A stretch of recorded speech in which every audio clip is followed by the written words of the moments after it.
Hi friends. இப்போ நம்ம மகாநதி பார்க்க போகிற மகாநதியில் நம்ம விஜய் கடையை பார்த்தோன்னே நொந்து நூடல்ஸ் ஆகிட்டாரு. வெந்து வேதனையில் உட்காந்துருக்க என்னையாப்பா பிடிக்கின்ற அப்படிங்கிற மாதிரி ஆச்சு. நம்ம குபரனை பார்க்க இங்கே வாங்க உங்களுக்கு துணையாக நாங்கள் இருக்கோம் அப்படின்னு சொல்லிட்டு மாறி மாறி 3 பேர் சொல்லிக்கிறீங்க. இதுதான் சகலை விசஸ் ரகலையோ இருக்கலாம். 3 பேரும் இவ்வளோ ஒற்றுமையாக இருக்கிறத பார்க்கும்போது அடே ஆச்சரியக்குரிய பொண்ணும்ல, என்ன பண்ணுறது, கூட பிறந்ததுக்கு தான் ஒற்றுமையாக இல்லை, நம்மளாவது இருப்போமே அப்படிங்கிற மாதிரி ஆச்சு. இவங்களோட ரியாக்ஷன். பசுபதியை கண்டுபிடிக்கிறோம். நம்ம எல்லாரோட நோக்கம் என்ன, பசுபதி ஒளிகை அப்படின்றாங்க.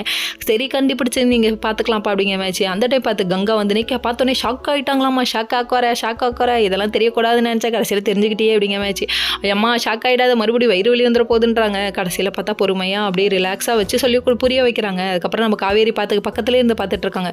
அதுக்கப்புறம் மாறி பசுபதிக்கிட்டு பேசிகிட்டு இருக்காங்க. இவங்க எல்லாரும் நம்ம விஜய் ஒரு பக்கம் கிளம்பி போயிட்டாலும் இவங்க எல்லாரும் சவால் விடுறாங்க. என் புருஷனை காப்பாற்றுறேன் பாருடாங்க. காவேரி ஒரு பக்கம் சொல்ல என் சகலைக்கு நாங்கள் இருக்கோம் ரகலை பண்ண அப்படின்றாங்க. கடைசியில் மாற்றி இவங்கெல்லாம் பேசிகிட்டு இருக்கும்போது பதற்றத்தில் ஏதாவது தப்பு பண்ணுவான்றாங்க. டே எத்தனை நாளைக்குடா இருப்பீங்க, சீக்கிரம் இதுக்கு ஒரு எண்டு போடுங்கடாப்பா, அப்படி முடியலாடா அப்படிங்கிற மாதிரி இருக்குது. பசுபதி தான் வில்லன் ஆயிடுச்சு. ஆனால் வேறு மாதிரி டிஃப்ரெண்ட் ஆங்கிளில் டார்ச்சர் பண்ணும். ஒரே டார்ச்சரில் ஒரே விஷயத்தை பிடிச்சிட்டு ஓயாமல் தேய்க்கூடாது. சரியா, அந்த வெண்ணிலா டாப்பிக்கை விட்டு வேறு ஏதாவது டாபிக் வாங்க பார்க்கலாம்.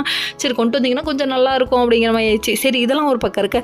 இன்னொரு பக்கம் இந்த விஷயம் எதுவுமே தெரியக்கூடாதுன்னு சொல்லி கூப்பிட்டு வந்தாங்க. இடே யாரு கேட்டாலும் சொல்லக்கூடாது, அடிச்சு கேட்டாலும் சொல்லக்கூடாது, எதெல்லாம் சொல்லக்கூடாதுன்னு சொல்கிற விஷயத்தை ஃபஸ்ட்டு சொல்கிறா அப்படிங்கிற மாதிரி ஆயிடுச்சு. நம்ம கங்காவோட ரியாக்ஷன். அதுக்கப்புறம் வீட்டுக்கு வர என்னம்மா சீக்கிரம் வந்துட்டீங்கன்னு சொல்லி கேள்வி கேட்க துருவி கேள்வி கேட்குறானே, என் வாய் கம்னு இருக்க மாட்டேங்குது, உண்மையை போட்டு வளரிட்டாங்க.